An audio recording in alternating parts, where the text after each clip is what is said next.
Welcome to the new episode of our podcast on the spot. Today, I have great honor and pleasure to host my dear friend and colleague from the General Marshall Fund, former colleague from General Marshall Fund of the United States, Pavol Demeš.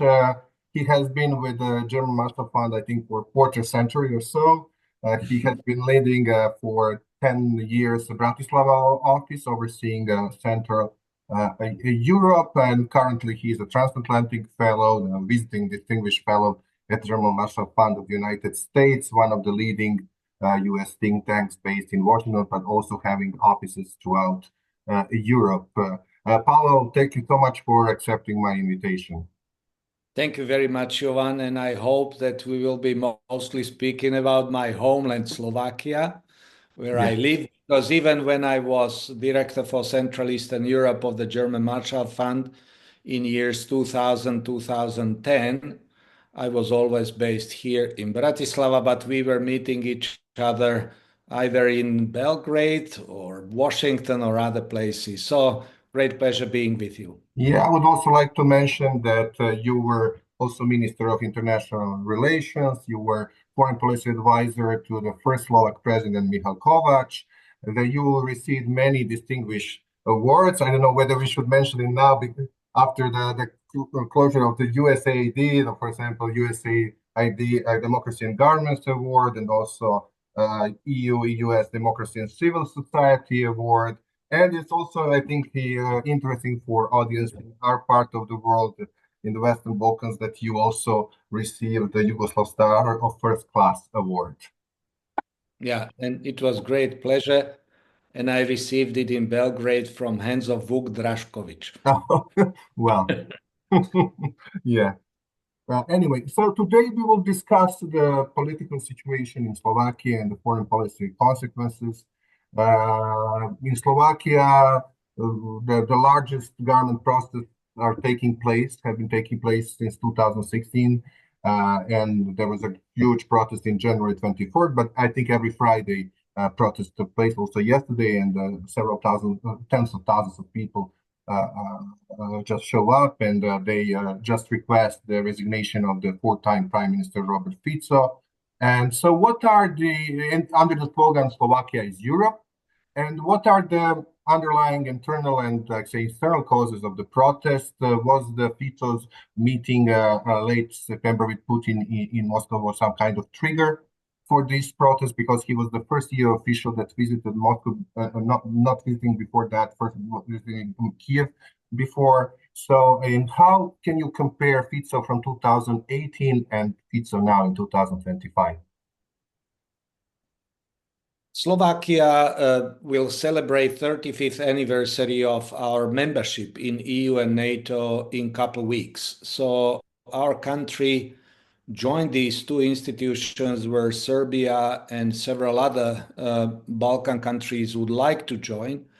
And I can tell you that we never thought that 3 decades after membership in both EU and NATO, we will have these type of protests. Last one was yesterday here in Bratislava, over 40,000 people at Freedom Square, just opposite to the government office, but also across whole Slovakia in about 30 cities, plus cities where Slovaks who are scattered around the world organized it as well.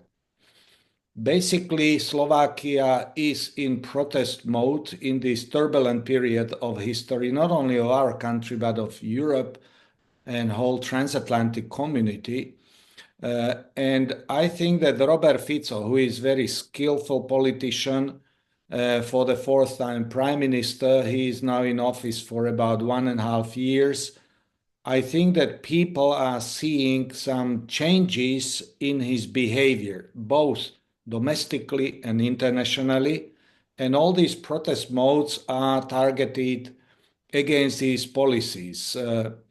I think that this trigger was connected a lot with his pro-Russian position, which before that we saw mostly in Viktor Orban in the region, and we thought that this is peculiarity of Orban, but Robert Fico simply joined him in this and is in some ways almost exceeding some of the steps And his trip just before Christmas to Moscow, and not only him, but some of his deputies visited Moscow as well before his trip, Luboš Blaha, and after his trip, uh, another group of four deputies from his Smer party visited Moscow. So people suddenly started to be very angry that he is playing games with our geopolitical position, that he is putting some question mark about EU, plus he's bashing EU,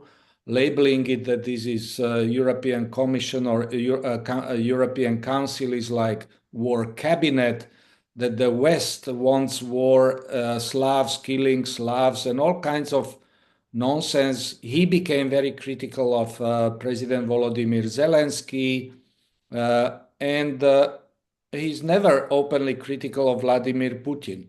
So, all in all, some corrupt practices of his government and departure from some of the European mainstream policies undermining solidarity of EU, combined with his pro-Russian sentiments. By the way, he announced also that he's planning to go on May to celebrate 80th anniversary of end of Second World War. Together That with President Vucic. yeah, all of this created like cocktail, which unleashed civil society, because these protests are not organized primarily by political parties.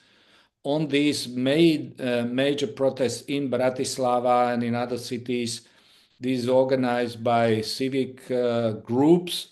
They are just saying that enough is enough. And that is why people want government to fix some of its shortcomings, and particularly Robert Fico, who is named at these protest meetings. I think that his main reason why and his policy why people are protesting. Mhm.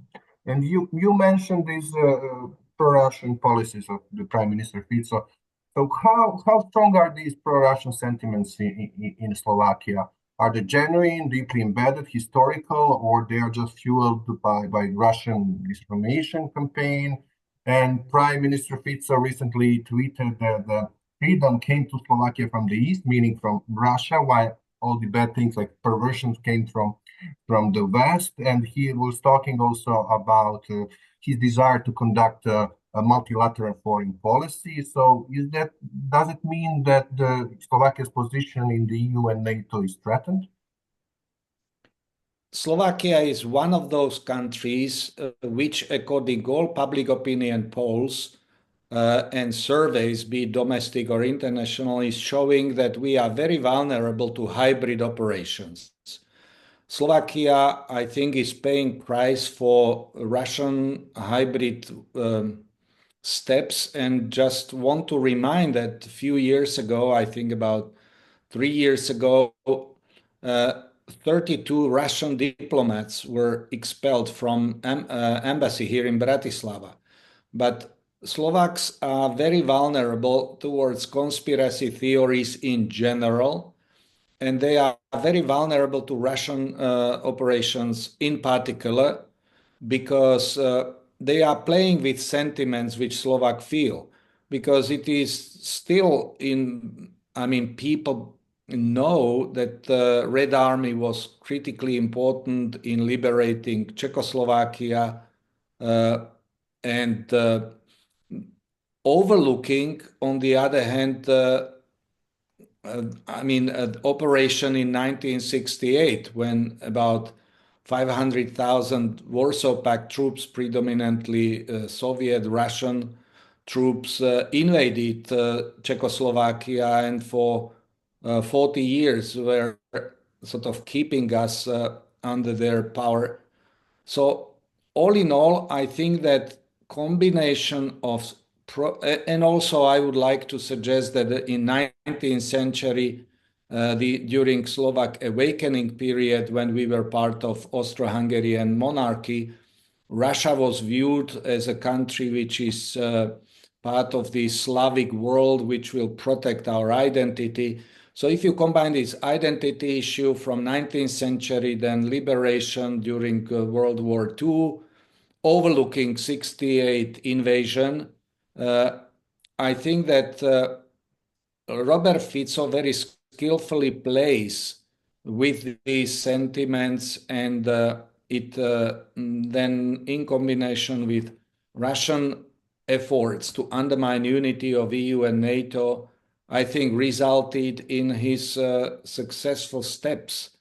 And also, opposition is having trouble how to confront some of these. So we live in this period when domestic and foreign policy are intertwined, because war in Ukraine, which is east of us, created unprecedented fear of people. A. B. Also, we are energy dependent, or have been traditionally heavily energy dependent on Russian sources. So I think that we see this clash between pro-Russian and pro-Western sentiments. Surely these pro-Western sentiments or pro-Western attitude of people is prevailing, and those demonstrations, the key slogan, there are not only Slovak flags, but EU flags, NATO flags, and the main thing is that traitors, meaning Robert Fico and his people, but at the same time, we are Europe, the main slogan. And it is not only, I mean, we are Europe, of course, geographically, but this is call for civilizational belonging. We want to see, well, I mean, good governance, anti-corruption steps, justice. So everything what is related to EU, to which we entered 31 years ago. So I think that that is why this turmoil which we feel in society is about clash between those who are having clear-cut position on our belonging towards Western civilization versus those who are capable, even under these circumstances, find a way of understanding sort of Russia and their position and criticizing the West of which we are part of. So there is rather mishmash in political debate, but the series of protests, both internally in Slovakia, Slovak cities, and also outside, which are driven mostly by younger generation of people, I think are showing that power holders will need to take this into consideration and do not play with these geopolitical topics, which they are doing now. You already mentioned the strained relations between Fico and Zelensky, between Ukraine and Slovakia. So, especially in the last few months, Slovakia has been experiencing strained relations with two neighbors, not only with Ukraine, but also with the Czech Republic. And Fico's government accused two countries for interfering into the internal affairs, even accusing Ukraine for plotting a coup against the government. So can you elaborate a bit more about these bilateral relations, especially about the consequences of stopping the gas from Ukraine to Slovakia, and whether Slovakia would retaliate? Yeah, I think that within 1.5 years, almost 1.5 years since Fico came to power for the fourth time, I think that we found ourselves in this turmoil which we see across whole EU, but also in the United States, with all debate in US and steps by new administration of Donald Trump. I think that international system is shaken. So within this, Fico is maneuvering and saying that, well, we need to have foreign policy on all vectors, east, west, south, and north. He traveled last year to China, traveled to Brazil. This year he traveled to Turkey. And what we already discussed, he traveled to Russia, to Moscow, but he never went to Ukraine. he haven't visited Kiev, but importantly enough, he haven't visited even Poland officially. And Poland has EU presidency nowadays. And Donald Tusk haven't visited officially Slovakia. And it is rather difficult to imagine that you are not having visits to your immediate neighbors. And with Czech Republic, there are all kinds of open crossfires now when Robert Fico is accusing Czech political scene, Czech media scene, that they are interfering into our domestic affairs. So I think that what we are seeing is nowadays that Slovakia is getting into rather marginalized position together with Hungary within EU. And just recently, this European Council meeting, where also British Prime Minister and Norwegian Prime Minister attended, at the end, at this informal gathering, Robert Fico and Viktor Orban were just not invited. So I think that we see this very unpleasant situation where Slovakia was always clear cut on our position, that nowadays, because of these games which we started to play, or which government started to play vis-a-vis EU, vis-a-vis Russia, and playing these sort of all vectors policies, is causing huge image problem for Slovakia. And this is what particularly young people feel, that this is dangerous, playing with our position, which is not so clear. And Fico III government, at that time we had EU presidency. At that time he was saying we should be part of core Europe, not of EU, but core of EU, because we are not only Schengen zone, but we are the only country which is in Eurozone out of these Visegrad 4. Czech Republic, Poland, Hungary still have their national currencies. We are member of Eurozone, and as open economy, which over 80% of our goods are going to EU, I think we are risking a lot. And by the way, with Russia, this is less than 1%. So I think that we are risking with this irresponsible foreign political position and maneuvering our well-being. Not speaking about necessity to recognize that EU will be facing not only big players which are outside of transatlantic family, but also United States. We will see what kind of either tariffs or position EU will have to face vis-a-vis new US administration, both as EU and US debate, also NATO position, what kind of pushes Donald Trump will make again vis-a-vis members.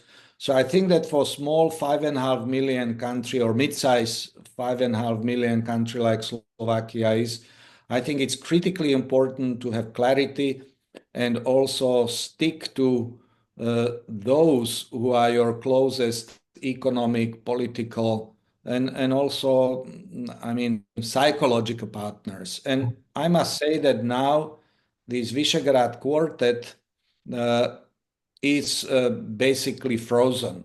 There is Robert Fico has the only friend who is Viktor Orban. He's not meeting with Czech Prime Minister, haven't met recently, haven't met at all officially with Polish Prime Minister. And in last 1.5 years since he came to power, we didn't have a single official visit on Prime Minister's level.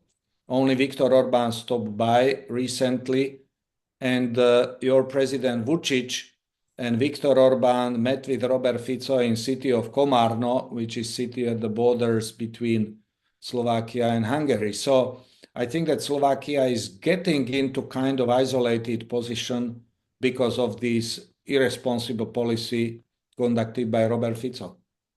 Yeah, so you mentioned this axis of authoritarian leaders, Fico, Orban, and Vučić, and how strong is Fico's relation with the Trump administration, you mentioned that this disruptive administration, and whether this, let's say, this axis or triangle of authoritarian leaders will try to achieve some kind of special relations with Trump and his administration, and how could it affect also Slovakia's position in the EU and NATO? Yeah. I would like to mention that Robert Fico, what needs to be recognized, has very weak position in his fourth term as prime minister. He has very narrow majority in the parliament, unlike Viktor Orban, who is controlling completely political scene. Robert Fico is not. He has to balance within his three coalition government and with tensions which erupted among three partners, and within the two coalition parties, they are losing deputies. So Robert Fico needs to do everything in order to gain to keep political support. So many steps which he is doing in foreign policy are related to maintaining power at home, which is very fragile. This is different also from your situation in Serbia. I think that stability of Slovak government is very shaky. And then he is trying to approach voters who are not from urban, I mean, mostly those voters who would previously vote for radical party. So Smer party, which used to be standard social democratic party, turned radical ultra-right type of party. And this caused also that his Smer party is not member of any group within the European Parliament. So his deputies, Europarlamentarians, they are just free members. They are not part of European socialists. And they traditionally were, because European socialists do not classify anymore his political party as socialist party. So all of this is making his position weak, both within European Parliament, but also within Slovak Parliament, where he will have big trouble to continue and balance some of those frictions which occurred within coalition parties. So everybody now, or it is not openly spoken, that in few weeks we will see reconstruction of the government, meaning few ministers will have to leave, and in those fractions would like to have seats and so on. So stability of government is shaky, and this is causing Robert Fico challenge how to conduct foreign policy which would keep him still support among those who are in compliance with some of his geopolitical maneuvering, some of those who have sentiments pre-89 development where state was controlling and helping dealing with. And in this regard, also people who like strong hand and strong hand in the region. The best example is Viktor Orban and President Vučić. So he's openly saying that these are politicians who are similar like his style, that they would like to keep country and sovereignty and protecting it from some Western values. We have our national values, which are unique, special, and so on.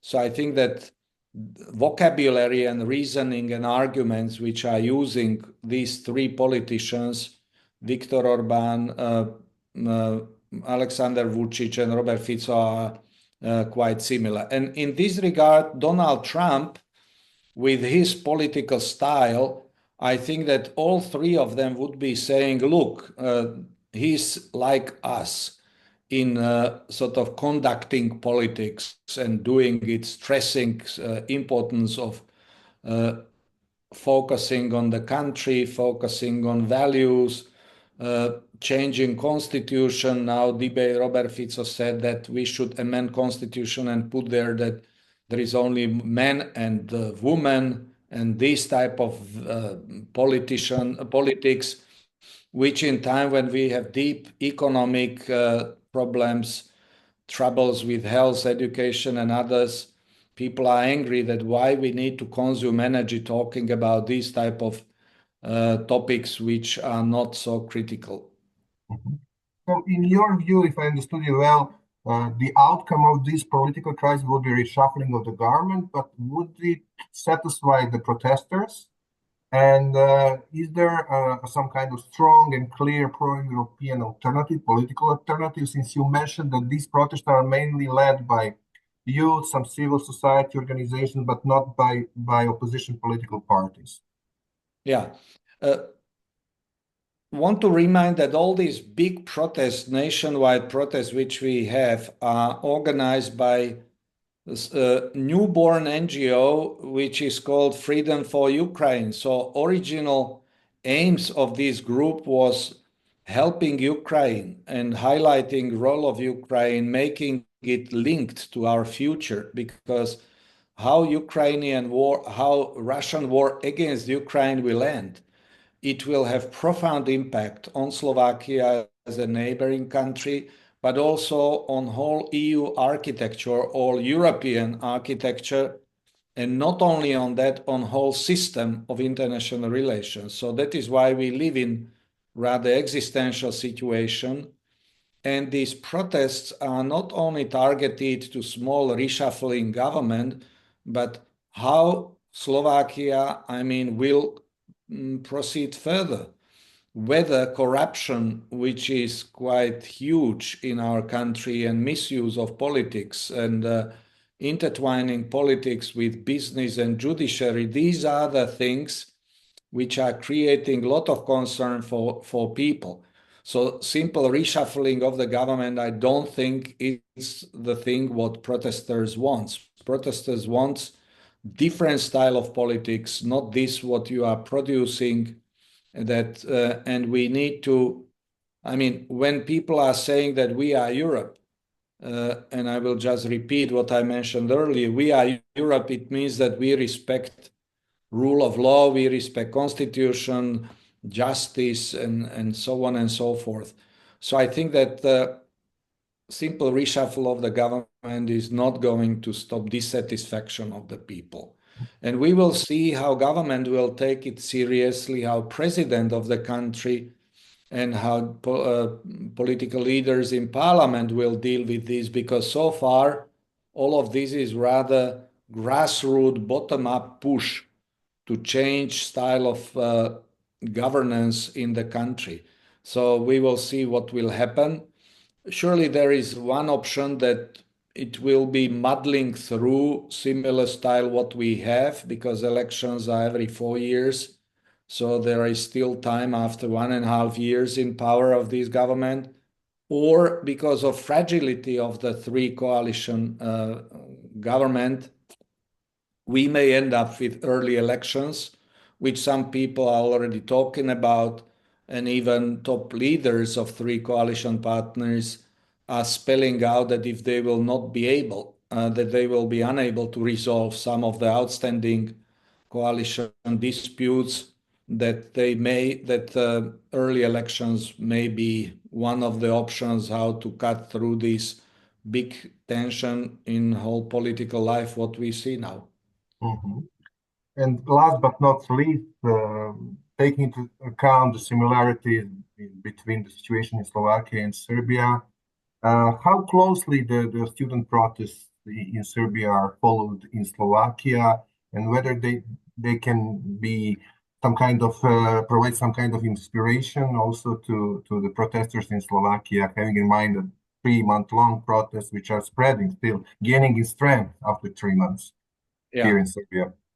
Yeah, I think that our two countries are very similar, quite similar, and there are a lot of historical and contemporary similarities and sympathies between our two countries. For me, Serbia is very close country. I visited it many times, and also in Vojvodina, where 20, 30 years ago, we had about 70,000 large Slovak minority community there. Now there is quite huge influx of Slovaks from Vojvodina who are coming as workers, but they are coming to study here.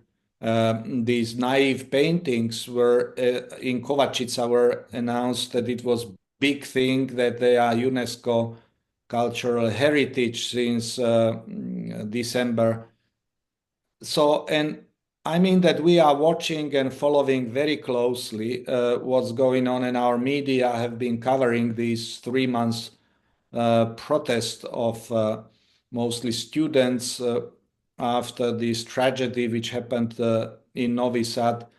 So I think that this is something which is on our news, both in television, radio, print, and so on, because people feel closeness. Not only that it is something extraordinary, how big that protest is, and that how brave people are asking for fixing things which in the country, and fixing things in the government, spelling out what happened, who was in charge of these. And it is mixture of call for fairness in public life and truth in public life. And this makes these protests in Slovakia and the protest what we have seen in Serbia quite similar. That there is this piece of call for normal standard politics where politicians are serving people and not ruling over them. This is something very similar. And even if we are talking here in Slovakia more about Europe, and in your protests, this is in a way also about European values, meaning where elected officials should serve, they should be transparent, respect constitution, and respect 10 commandments. And I think that this is what is making the two countries in these turbulent times quite similar. And this is probably the main reason why it is protests in Serbia covered also and here in Slovakia in quite detail. I think this is the perfect way to finish our conversation. Thank you, Pavol, so much for your deep insights and explaining the situation in Slovakia. And I hope that our both countries will fully embrace these European values and go together in the future.